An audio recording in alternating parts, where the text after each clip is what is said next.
Hi പ്രിയപ്പെട്ട മക്കളെ, നമ്മളിങ്ങനെ 10ാം ക്ലാസ് കഴിഞ്ഞു. ഇനി എന്തെന്നുള്ളൊരു സീരീസ് ചെയ്തുകൊണ്ടിരിക്കുകയാണ്. അപ്പോൾ നമ്മളുടെ ഓൾറെഡി 2 വീഡിയോസ് നമ്മൾ ഔട്ട് ചെയ്തു. നമ്മളെ മാർക്കുള്ള കുട്ടികളാണെങ്കിലും മാർക്കില്ലാത്ത കുട്ടികളാണെങ്കിലും അവർക്ക് അനുയോജ്യമായ സംവിധാനങ്ങൾ എന്തൊക്കെയെന്ന് കൃത്യമായിട്ട് നമ്മൾ ആ വീഡിയോയിൽ പറഞ്ഞിട്ടുണ്ട്.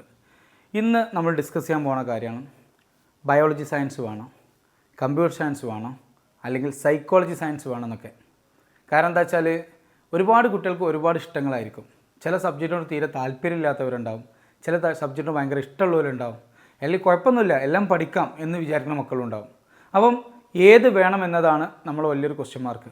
ഞാൻ പേഴ്സണലി പറയാം, ഞാൻ ബയോളജി പഠിക്കാത്ത ഒരാളായിരുന്നു. അതിൻ്റേതായ ഒരു പ്രയാസങ്ങൾ പിന്നീട് എനിക്ക് ഭയങ്കരമായിട്ട് അനുഭവപ്പെട്ടിട്ടുണ്ട് പല കാര്യങ്ങളിലും. എൻ്റെ ഒരു അഭിപ്രായം എന്താ വെച്ചാൽ ബയോളജിയും മാത്സും ഫിസിക്സും കെമിസ്ട്രിയും ഒക്കെ കൂടിയിട്ടുള്ള പ്യുവർ സയൻസ് പഠിക്കുക എന്നുള്ളതാണ് ഞാൻ എപ്പോഴും മക്കളോട് റെഫർ ചെയ്യുന്ന ഫസ്റ്റിലെ കാര്യം. കാരണം എന്താ വെച്ചാൽ അങ്ങനെ പഠിക്കുന്ന സമയത്ത് നമുക്ക് തിയറി ലെവലിൽ അത് കൃത്യമായിട്ട് പഠിക്കാനും പിന്നീട് എൻട്രൻസിലേക്ക് ഫോക്കസ് ചെയ്യുമ്പോൾ ഒന്നുകിൽ മാത്സിലേക്കോ അല്ലെങ്കിൽ ബയോളജിയിലേക്കോ ഫോക്കസ് ചെയ്യാനും പറ്റും. അങ്ങനെ ആകുമ്പം ഒരു സാധ്യതയും നമുക്ക് നഷ്ടപ്പെടില്ല. കാരണം ബയോളജി ആണെങ്കിൽ ബയോളജിയുമായിട്ട് ബന്ധപ്പെട്ട എല്ലാ സാധ്യതയും നമുക്ക് പിന്നീട് ഉപയോഗിക്കാം, മാത്സ് ആണെങ്കിൽ മാത്സിൻ്റെ എല്ലാ സാധ്യതയും നമുക്ക് പിന്നീട് ഉപയോഗിക്കാം. ഇതിലുള്ളൊരു പ്രശ്നം എന്താ വെച്ചാൽ നമുക്ക് 10ാം ക്ലാസ് കഴിയുമ്പോൾ ഈ സബ്ജക്റ്റിനെ കുറിച്ചോ ഇതുമായിട്ട് ബന്ധപ്പെട്ട ഒരു കാര്യങ്ങളെക്കുറിച്ചോ അറിയില്ല. അങ്ങനെയൊക്കെയാണ് മക്കൾ പറയുകയാണ് എനിക്ക് കമ്പ്യൂട്ടർ സയൻസ് വേണമെന്ന് പറയുമ്പോൾ സ്വാഭാവികമായിട്ടും അവർ പഠിച്ചിട്ടൊന്നുമല്ല, അവരുടെ മുന്നോട്ട് ഒരു ധാരണയാണ്, അങ്ങനെ ചെയ്യണമെന്നൊരു ആഗ്രഹമാണ് പറയുന്നത്.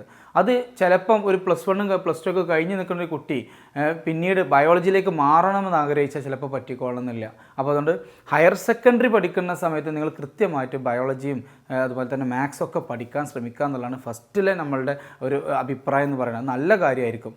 ഇനി അഥവാ ഒരു ഭയങ്കര ഷാർപ്പ് ചിന്താഗതി, ഭയങ്കര ഒരു എയിമോട് കൂടി ലക്ഷ്യബോധത്തോടു കൂടി ഒരു കുട്ടി വരികയാണ്, എനിക്ക് എഞ്ചിനീയറിംഗ് തന്നെ വേണം, എനിക്ക് എന്ത് സംഭവിച്ചാൽ ഞാൻ അതിലൂടെ തന്നെ മുന്നോട്ട് പോകുള്ളൂ എന്ന് തീരുമാനിക്കുന്ന ഒരു കുട്ടീൻ്റെ കേസിൽ ഒരു പക്ഷേ നമുക്ക് ബയോളജി മാറ്റിക്കൊടുത്താൽ, ഒഴിവാക്കി കൊടുത്താൽ ഉറപ്പായിട്ടും ആ കുട്ടിക്ക് മാത്സിൽ ഒന്നും കൂടി നല്ലൊരു പെർഫോം ചെയ്യാൻ പറ്റും.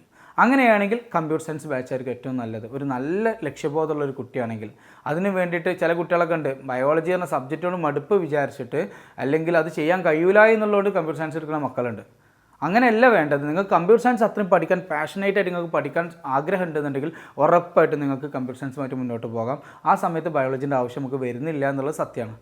മൂന്നാമത്തെ ഒരു കാര്യം എന്താ വെച്ചാൽ ചില കുട്ടികൾക്ക് മാത്സിനോട് ഭയങ്കര പേടിയായിരിക്കും, ഭയങ്കര ടെൻഷനായിരിക്കും. സത്യം പറഞ്ഞാൽ അത് ചെയ്താൽ കിട്ടാവുന്നതേ ഉള്ളൂ, പക്ഷേ അതിനോട് വല്ലാത്തൊരു പേടി. ആ പേടി കാരണം മറ്റ് സബ്ജക്റ്റുകൾ വരെ മോശமான ഒരു അവസ്ഥയ്ക്ക് എത്തും. ഞാൻ ഒരുപാട് കാര്യങ്ങൾ കാണാം, മാത്സൊക്കെ ടഫാണ് കണ്ടിട്ട് മാത്സിൻ്റെ ടഫ്നെസ് കണ്ടിട്ട് മറ്റ് സബ്ജക്റ്റുകൾ വരെ വീക്കാണ് ഒരുപാട് കുട്ടികൾ നമുക്ക് കാണാം. അങ്ങനെയുള്ള മക്കളുണ്ടെങ്കിൽ അവർക്ക് വേണ്ടിയിട്ട് ഒരു സൈക്കോളജി സയൻസ് നമ്മൾ ROSലേക്ക് ലഭ്യമാണ്. കാരണം അങ്ങനെ ആകുമ്പോൾ എന്താ വെച്ചാൽ മാത്സിന് പകരം നമുക്ക് അവർക്ക് സൈക്കോളജി കൊടുത്തുകൊണ്ട് ബയോളജി ഫിസിക്സ് കെമിസ്ട്രി കോമ്പിനേഷൻ നല്ല രീതിയിൽ ഉഷാറാക്കാനും നീറ്റൊക്കെ ഫോക്കസ് ചെയ്യുന്ന കുട്ടിയാണെങ്കിൽ അത് നല്ല രീതിയിൽ റിസൾട്ടിലേക്ക് എത്തിക്കാനും പറ്റും. ഇതിലേറ്റവും വലിയൊരു കാര്യം എന്താ വെച്ചാൽ നീറ്റ് എന്ന് പറഞ്ഞ സബ്ജക്റ്റ്, നീറ്റ് എന്നൊരു എക്സാം ഉണ്ടെങ്കിൽ അതിലേറ്റവും പ്രധാനപ്പെട്ട ഒരു സബ്ജക്റ്റാണ് ഫിസിക്സ്. ഫിസിക്സിൽ മാത്സ് ഭയങ്കരമായിട്ട് ഉപയോഗിക്കേണ്ടി വരും, അപ്ലൈ ചെയ്യേണ്ടി വരും. അപ്പോൾ ചില ടോപ്പിക്കുകളാണ് അപ്ലൈ ചെയ്യേണ്ടി വരിക. അത് കൃത്യമായിട്ട് നമ്മൾ ഐഡൻറ്റിഫൈ ചെയ്തിട്ട് ഈ ബാച്ചിലെ കുട്ടികൾക്ക് വേണ്ടിയിട്ട് ആ മാത്സ് അവർക്ക് നീറ്റിന് ആവശ്യമായിട്ടുള്ള അല്ലെങ്കിൽ മെഡിക്കൽ എൻട്രൻസിന് ആവശ്യമായിട്ടുള്ള മാത്സ് മാത്രം കൃത്യമായിട്ട് എടുത്തു കൊടുക്കാനുള്ള സംവിധാനം നമ്മൾ ചെയ്യുകയാണെങ്കിൽ അത് നല്ലൊരു സംവിധാനമാണ്. അതല്ല അങ്ങനെ മാത്സ് തീരെ തൊടാതെ മാറ്റി വെക്കുന്ന ഒരു സംവിധാനത്തിലാണ് മക്കൾ പഠിക്കുന്നതെന്നുണ്ടെങ്കിൽ ഉറപ്പായിട്ട് പറയണം അത് വലിയ പ്രയാസത്തിലേക്ക് പോകും.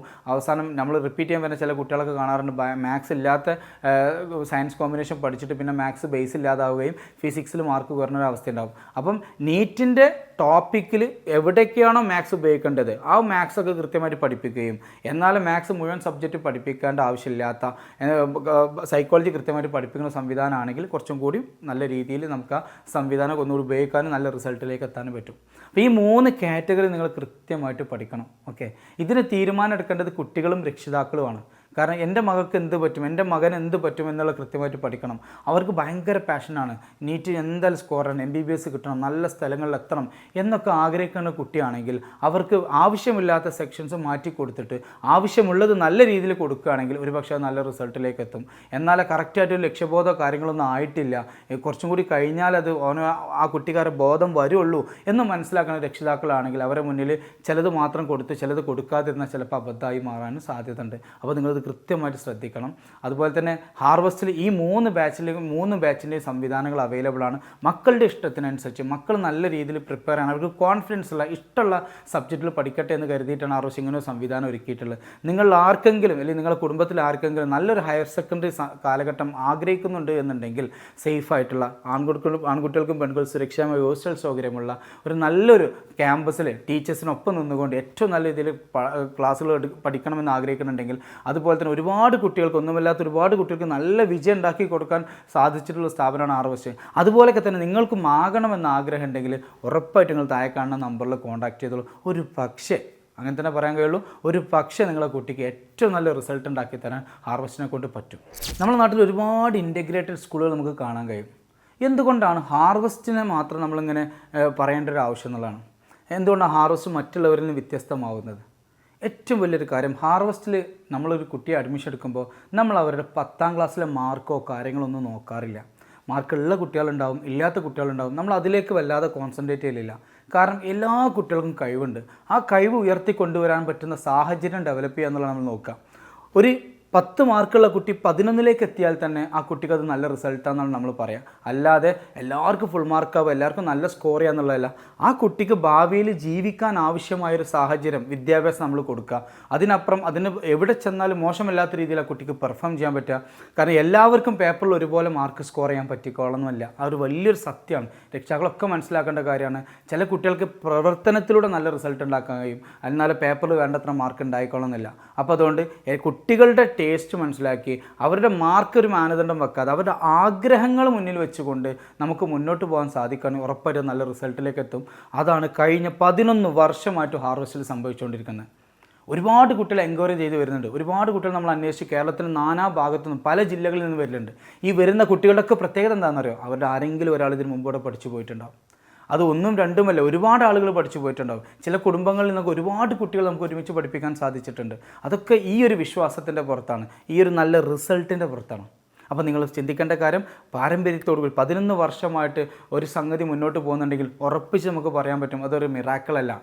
ചില വർഷങ്ങൾ മാത്രം റിസൾട്ട് ഉണ്ടാവും, നമുക്ക് എന്താ പറയാം, അത് മിറാക്കിളാണ്, കിട്ടിപ്പോയതാണെന്ന് പറയാൻ പറ്റും. ഇത് 11 വർഷമായിട്ട് ഒരുപാട് കുട്ടികൾക്ക് നല്ല വിജയം ഉണ്ടാക്കി കൊടുക്കാൻ പറ്റുന്നുണ്ടെങ്കിൽ ഉറപ്പായിട്ടും അത് മിറാക്കിളല്ല, അതൊരു പ്രോസസ്സിംഗ് ആണ്, ഒരു അക്കാഡമിക് പ്രോസസ്സിംഗ് ആണ്.